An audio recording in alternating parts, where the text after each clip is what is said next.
What's going on, YouTube? Ferocity? I hope you guys are doing well.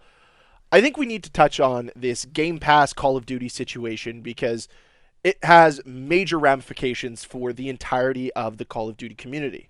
Now, it's been rumored for a very long time, ever since the acquisition of Activision by Microsoft, that Call of Duty is going to end up on Game Pass.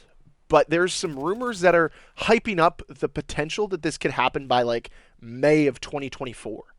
And I'm not just talking like a few Call of Duty games like MW2 2022 or Black Ops Cold War or Black Ops 4 or something like that. No, like the entire catalog. That's incredible. That is a plethora of games that you can go back and enjoy. And yes, does it hurt me a little because I'm a physical media type of guy? Yeah. Like I have every single Call of Duty game minus a couple on physical disc form, other than the ones I bought on PC recently. But I'm coming to terms that this is a great path forward. I know not everybody loves the Game Pass or the idea of it, but the prospect of 34 million people having instant access to the Call of Duty franchise, and that number will grow if Call of Duty is available on Game Pass, is incredible. And the fact that it sounds like Game Pass might move to Sony as well, as Microsoft's trying to extend that olive branch and say, hey, come take our exclusives onto Sony, please, because we want people to buy the Game Pass. That's what, that's what Microsoft wants. That's what Microsoft is interested in. They want the Game Pass available on Nintendo, on Sony, on PC, and on your Xbox. They might not even make another Xbox. They might just want Game Pass to be everywhere. And I'm just thinking about the ramifications for the Call of Duty franchise and for the community if it's available on Game Pass. Now, I doubt it'll ever be a day one availability for Game Pass. I mean, it could be, that'd be amazing. But even if it's like 6 months down the road, the barrier to entry is now a lot smaller and it's a lot more accessible. Because I'm somebody who buys Call of Duty and I have Microsoft Game Pass. Now, if I don't have to buy Call of Duty and I just have Game Pass, it opens up the opportunity for me to play the wide catalog of games and potential future titles as well. There's a lot of incentive there.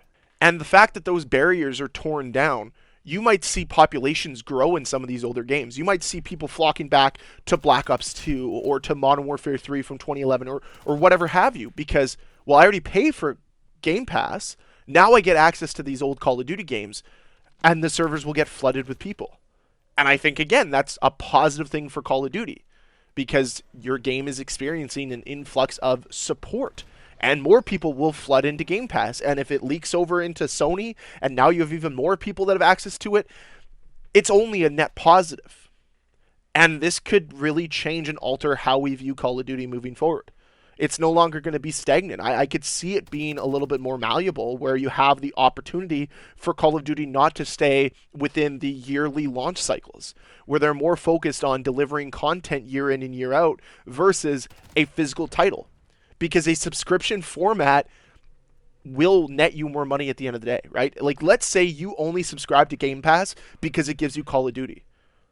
Well, over the course of 12 months, I think Game Pass right now is, let's say, $25, right? Over the course of 12 months, that's $300 given to you. Just, here you go. Thank you so much for this service.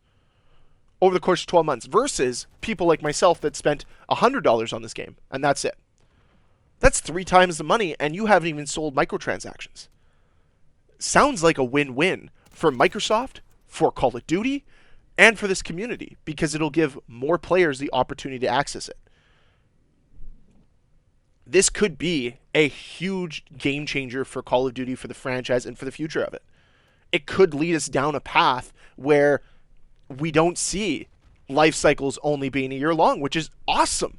Like if they removed that and they said Call of Duty is now just a live service, subscribe to Game Pass to access it, and you subscribe to Game Pass, you get access to Call of Duty, and they're just constantly adding things and allows them to be a little bit more creative, allows them to think outside the box, allows them to innovate a little bit more.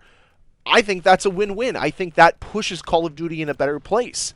Because that's my main vision for Call of Duty, is for it to constantly get better, for it to improve and grow and actually realize its true potential. And seeing the possibility of that, because, hey, Game Pass is a thing, I think it's a net positive. I really do. And I'm sure there's going to be people out there that disagree with me. I'm sure people are going to see this and think I'm shilling out for Microsoft or for Call of Duty. That's not the case. I want you to have an easier time accessing Call of Duty. I want you to have the opportunity to play Call of Duty, the catalog, the vast catalog of Call of Duty. You're telling me that if Call of Duty tomorrow ends up on Game Pass, that you're not going to go back and play some of your favorite titles? And you don't think others won't either? You don't think that some of these games are going to get repopulated? I mean, they fixed the servers on Xbox just a few months ago, and you saw how quick all of those games were flooded with people again. You don't think that'll happen again if it's accessible to everybody that is Game Pass? 34 million people? Give your head a bit of a shake, because that's exactly what's going to happen. It's going to be a possibility that we see massive player bases, maybe a couple 100,000, flock to some of these older titles, which, again, is great. We get to experience our favorite games, and we get to relish in some of that nostalgia by also maybe comparing it to what we have now and realizing that we need to do better, that it needs to be better, that there are improvements that need to be made. And hopefully Microsoft can steer the ship in the right direction. Am I fully confident that Microsoft has Call of Duty's best interests at heart here? Not really sure. Am I fully confident that Microsoft is capable of steering Call of Duty in the right direction? Again, I'm not really sure. This is the same company that put 343 at the head of Halo, and we all know how that worked out. Not the best. So I'm cautiously optimistic, but I am hopeful that this could lead Call of Duty into a new era where they're not so concerned about physically releasing a game every year and staying so stingent on their year-long life cycles, and allow their developers a little bit more creative, a little bit more creativity and a little bit more freedom to develop a game that's more innovative and pushing the boundaries. Because, like I said, there is real monetary advantage on being able to deliver Call of Duty as a service instead of it just being a game. You reap the benefits of people staying subscribed to Microsoft's Game Pass and reaping the rewards of that, while also reaping the rewards of not throwing your developers into crunch every single October, November, December, by them just allowing the games to grow naturally on their own.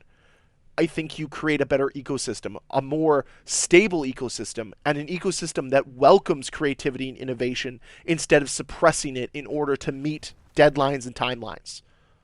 But those are my thoughts. I'd love to hear your thoughts when it comes to Call of Duty on Game Pass. Do you think it's a net positive for the franchise, or would it be a net negative? So let me know down below. And always, guys, if you enjoyed this video, please hit that like button. If you want to see more videos from me, please hit that subscribe button. And I'll see you guys next time. Bye.